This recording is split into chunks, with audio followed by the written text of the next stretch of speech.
Baiklah, Assalamualaikum warahmatullahi wabarakatuh. Sebelumnya, saya akan menerangkan diri saya terlebih dahulu.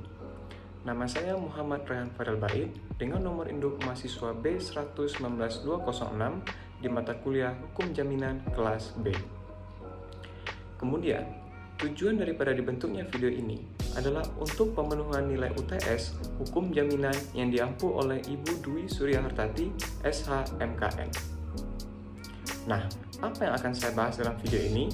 Yang akan saya bahas dalam video ini adalah bagaimana yaitu hukum jaminan fidusia. Baiklah, sebagai awalnya saya akan menjelaskan bagaimana dasar-dasarnya yang akan dimulai daripada apa sih pengertian daripada fidusia dan jaminan fidusia itu sendiri.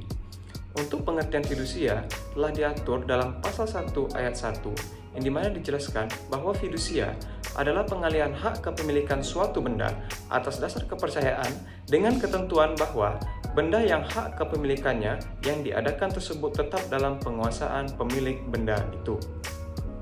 Kemudian, untuk jaminan fidusia adalah hak jaminan atas benda bergerak, baik yang berwujud maupun tidak berwujud, dan benda yang tidak bergerak, khususnya seperti bangunan.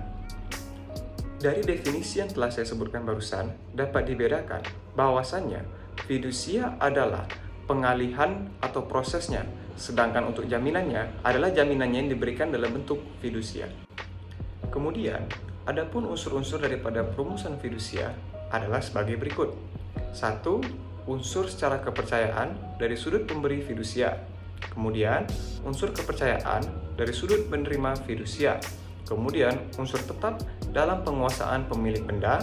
Kemudian, kesan keluar tetap beradanya benda jaminan di tangan pemberi fidusia. Kemudian, hak mendahului. Dan yang terakhir adalah sifat aksesual. Kemudian, kita masuk ke dalam objek dalam fidusia, yang dimana berdasarkan pasal 1 angka 4 Undang-Undang Jaminan Fidusia, yang ini benda. Benda adalah segala sesuatu yang dapat dimiliki dan dialihkan, yang terdaftar maupun tidak terdaftar, yang bergerak maupun tidak bergerak, dan yang tidak dapat dibebani hak tanggungan ataupun hipotek. Sementara itu, kemudian dijelaskan lagi dalam pasal 3 bahwa benda tidak dapat bergerak harus memenuhi persyaratan sebagai berikut. Yang pertama, benda-benda tersebut tidak dapat dibebani dengan hak tanggungan. Dan kemudian, benda-benda tersebut tidak dibebani dengan hak hipotek untuk benda bergerak. Benda-benda tersebut tidak dapat dibebani dengan hak gadai. Kemudian, setelah kita membahas objek daripada fidusia itu sendiri, kemudian kita masuk ke dalam subjeknya, yang dimana subjek daripada fidusia antara lain orang dan juga perseorangan atau korporasi, yang kemudian dibagi dua. Penerima fidusia, orang, perseorangan atau korporasi tadi, pemilik benda yang menjadi objek jaminan fidusia, dan kemudian pemberi fidusia, yaitu orang dan ataupun perseorangan ataupun korporasi tadi yang mempunyai piutang yang pembayarannya dijamin dengan jaminan fidusia. Kemudian, setelah kita membahas daripada subjek dan juga objek-objeknya, kita masuk ke dalam asas-asas dalam fidusia itu sendiri. Asas-asasnya terbagi sebagai berikut. Yang pertama, bahwa kreditur penerima fidusia merupakan kreditur yang diutamakan dibandingkan dengan kreditur-kreditur lainnya. Kemudian, jaminan fidusia tetap mengikuti benda yang menjadi objek jaminan fidusia dalam tangan siapapun benda tersebut berada, atau bisa dibilang dengan droit de suite. Lalu, ada asas asesoritas, yang dimana bahwa perjanjian fidusia merupakan perjanjian ikutan dari perjanjian utama atau perjanjian pokok, yaitu perjanjian hutang piutang yang melahirkan hutang yang dijamin dengan jaminan fidusia. Kemudian ada asas kontingen, yang dimana jaminan fidusia dapat diletakkan atas hutang yang baru akan ada. Lalu kita masuk ke dalam asas bahwa jaminan fidusia dapat dibebankan terhadap benda yang akan ada. Dan yang terakhir, asas pemindahan horizontal, yang dimana dijelaskan bahwasannya bahwa jaminan fidusia dapat dibebankan terhadap bangunan atau rumah yang terdapat di atas tanah milik orang lain. Setelah kita membahas asas-asas daripada fidusia, kita masuk ke dalam bagaimana sih sifat-sifat daripada fidusia itu sendiri. Yang pertama, jaminan fidusia bersifat aksesual, yang berarti bahwa jaminan fidusia bukan hak yang berdiri sendiri, melainkan kelahiran dan keberadaannya atau hapusnya tergantung dari perjanjian pokok fidusia itu sendiri. Yang kemudian, jaminan fidusia bersifat droit de suite, yang berarti bahwa penerima jaminan fidusia atau kreditur mempunyai hak mengikuti benda yang menjadi objek jaminan fidusia dalam tangan siapapun benda itu berada. Dengan artian bahwasannya dalam keadaan debitur lalai, maka kreditur sebagai pemegang jaminan fidusia tidak kehilangan haknya. Kemudian, jaminan fidusia memiliki hak preferen. Di sini dijelaskan bahwasannya hak preferen adalah kreditor sebagai penerima fidusia memiliki hak yang didahulukan untuk mendapatkan pelunasan hutang dari hasil eksekusi benda jaminan fidusia tersebut dalam hal debitur cedera janji atau lalai dalam membayar hutangnya. Lalu, jaminan fidusia juga mempunyai kekuatan eksekutorial. Di sini dijelaskan bahwasannya kreditur sebagai penerima fidusia memiliki hak untuk mengeksekusi benda jaminan bilasanya debitur, cedera janji, dan eksekusi tersebut dapat dilakukan atas kekuasaan sendiri atau tanpa putusan pengadilan yang berkekuatan hukum tetap. Dan yang terakhir, jaminan fidusia bersifat spesialitas dan publisitas. Dengan maksud spesialitas adalah uraian yang jelas dan rinci mengenai objek jaminan fidusia. Sedangkan publisitas adalah berupa pendaftaran akta jaminan fidusia yang dilakukan dengan akta notaris. Agar lebih dapat memahami daripada materi yang sudah saya jelaskan, maka saya akan masuk kepada contoh kasus daripada hak jaminan fidusia itu sendiri. Banyak kasus yang terjadi dalam jaminan fidusia ini, namun yang paling marak adalah pengaduan konsumen tentang pembayaran angsuran motor melalui jaminan fidusia yang terjadi hingga saat ini. Adanya kebutuhan konsumen dan kemudian dari sales perusahaan itu sendiri menjadikan proses jual beli menjadi lebih mudah. Nah, permasalahan yang mulai timbul ketika konsumen tidak mampu membayar kredit motor. Disinilah baru timbul masalahnya.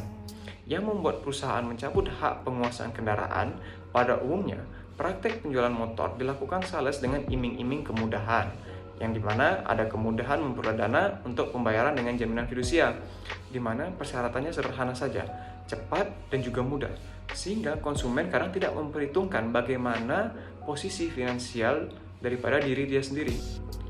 Baiklah, untuk kronologi kasusnya, singkatnya seperti ini. Ada seorang kasir bernama Andi. Ia membeli kendaraan sepeda motor yang memiliki merek Kawasaki. Lalu kemudian temannya yang bernama Badu meminjamkan identitasnya untuk kepentingan si Andi tadi. Identitas ini kemudian digunakan untuk mengajukan pinjaman pembayaran motor dengan jaminan fidusia kepada PT Ninja. Kemudian Andi telah membayar uang mukanya sebesar 2 juta rupiah kepada PT Ninja tadi dan telah mengangsur sebanyak 6 kali.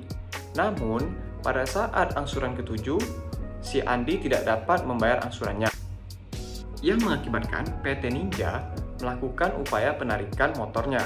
Lalu, si Andi merasa dirugikan. Lalu, si Andi mengadukan masalahnya ke Lembaga Perlindungan Konsumen Swadaya Masyarakat. Kemudian, karena tidak mampu melakukan pembayaran, maka Andi menitipkan objek sengketa tersebut kepada LPKSM, disertai dengan berita acara penyerahannya. Akibatnya, Andi ataupun Badu dilaporkan oleh PT Ninja dengan dakwaan melakukan penggelapan sesuai pasal 372 KUHP. Nah, bagaimana penyelesaian kasus tersebut?